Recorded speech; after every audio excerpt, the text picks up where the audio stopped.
today's tutorial, I'm going to show you how to show or display sender names in the AOL Mail client when you receive or send mail. So this should hopefully be a pretty straightforward process here, guys. And without further ado, let's go ahead and jump straight into it. So all I have to do is open up the AOL Mail client and select the settings button up at the top right, and then go down and select where it says more settings. On the left panel, select viewing email.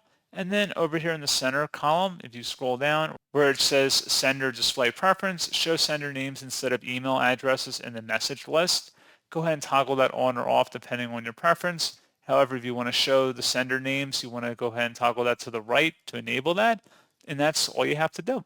So pretty straightforward process, guys. And as always, thank you for watching. I do hope that was able to help you out. And I do look forward to catching you all in the next tutorial.